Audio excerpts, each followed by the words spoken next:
लुका अध्याय 19। वह यरीहो में प्रवेश करके जा रहा था और देखो, जक्कई नाम एक मनुष्य था जो चुंगी लेने वालों का सरदार और धनी था।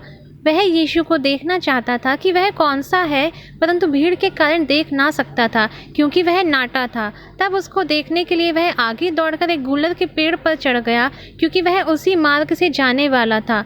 जब यीशु उस जगह पहुंचा तो ऊपर दृष्टि करके उससे कहा, हे जक्कई, झट उतर आ, क्योंकि आज मुझे तेरे घर में रहना अवश्य है।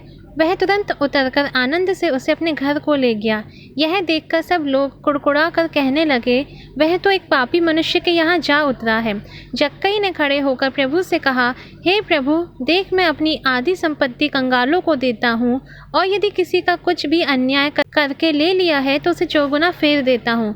तब यीशु ने उससे कहा, आज इस घर में उद्धार आया है, इसलिए कि यह भी इब्राहिम का एक पुत्र है, क्योंकि मनुष्य का पुत्र खोए हुओं को ढूंढने और उनका उद्धार करने आया है। जब वह ये बातें सुन रहे थे तो उसने एक दृष्टांत कहा, इसीलिए कि वह यरूशलेम के निकट था और वे समझते थे कि परमेश्वर का राज्य अभी प्रकट हुआ चाहता है। सो उसने कहा, एक धनी मनुष्य दूर देश को चला ताकि राजपद पाकर फिर आए, और उसने अपने दासों में से 10 को बुलाकर उन्हें 10 मोहरें दी और उनसे कहा, मेरे लौट आने तक लेन देन करना। परंतु उसके नगर के रहने वाले उससे बैर रखते थे और उसके पीछे दूतों के द्वारा कहला भेजा कि हम नहीं चाहते कि यह हम पर राज्य करे।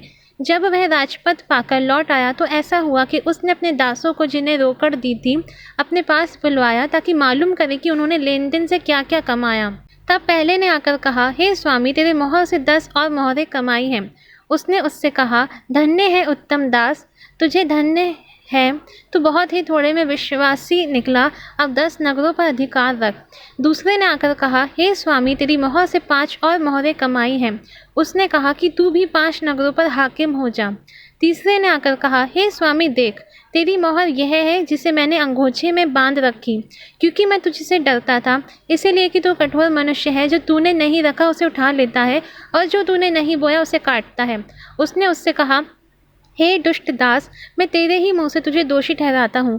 तू मुझे जानता था कि कठोर मनुष्य हूँ, जो मैंने नहीं रखा उसे उठा लेता और जो मैंने नहीं बोया उसे काटता हूँ। तो तूने मेरे रुपये कोठी में क्यों नहीं रख दिए कि मैं आकर ब्याज समेत ले लेता। और जो लोग निकट खड़े थे उसने उनसे कहा, वह मोहर उससे ले लो और जिसके पास 10 मोहरें हैं उसे दे दो। उन्होंने उससे कहा, हे स्वामी, उसके पास 10 मोहरें तो हैं। मैं तुमसे कहता हूँ कि जिसके पास है उसे दिया जाएगा, और जिसके पास नहीं, उससे वह भी जो उसके पास है ले लिया जाएगा।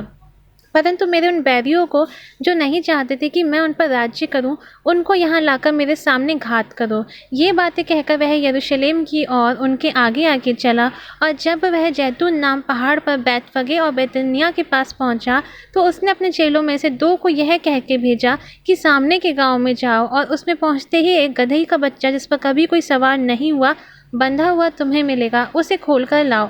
और यदि कोई तुमसे पूछे कि क्यों खोलते हो, तो यह कह देना कि प्रभु को इसका प्रयोजन है। जो भेजे गए थे उन्होंने जाकर जैसा उसने उनसे कहा था वैसा ही पाया। जब वह गधे के बच्चे को खोल रहे थे तो उसके मालिकों ने उनसे पूछा, इस बच्चे को क्यों खोलते हो?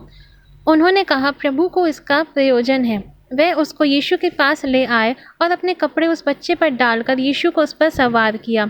जब वह जा रहा था तो वह अपने कपड़े मार्ग में बिछाते जाते थे, और निकट आते हुए जब वह जैतून पहाड़ की ढलान पर पहुंचा तो चेलों की सारी मंडली उन सब सामर्थ्य के कामों के कारण जो उन्होंने देखे थे आनंदित होकर बड़े शब्द से परमेश्वर की स्तुति करने लगी कि धन्य है वह जो प्रभु के नाम से आता है, स्वर्ग में शांति और आकाश मंडल में महिमा हो। तब भीड़ में से कितने फरीसी उससे कहने लगे, हे गुरु, अपने चेलों को डांट। उसने उत्तर दिया कि तुमसे कहता हूँ, यदि ये चुप रहें तो पत्थर चिल्ला उठेंगे। जब वह निकट आया तो नगर को देखकर उस पर रोया और कहा, क्या ही भला होता कि तू ही इसी दिन मैं कुशल की बातें जानता, परंतु अब वह तेरी आंखों से छिप गई हैं, क्योंकि वह दिन तुझ पर आएंगे कि तेरे बैरी मोर्चा बांधकर तुझे घेर लेंगे और चारों ओर से तुझे दबाएंगे, और तुझे और तेरे बालकों को जो तुझ में है मिट्टी में मिलाएंगे, और तुझ में पत्थर पर पत्थर भी ना छोड़ेंगे, क्योंकि तूने वह अवसर जब तुझ पर कृपा दृष्टि की गई ना पहचाना। तब वह मंदिर में जाकर बेचने वालों को बाहर निकालने लगा और उनसे कहा, लिखा है कि मेरा घर प्रार्थना का घर होगा, परंतु तुमने उसे डाकुओं की खो बना दिया है। और वह प्रतिदिन मंदिर में उपदेश करता था और महायाजक और शास्त्री और लोगों के रईस उसे नाश करने का अवसर ढूंढते थे, परंतु कोई उपाय ना निकाल सके कि यह किस प्रकार करें, क्योंकि सब लोग बड़ी चाह से उसकी सुनते थे।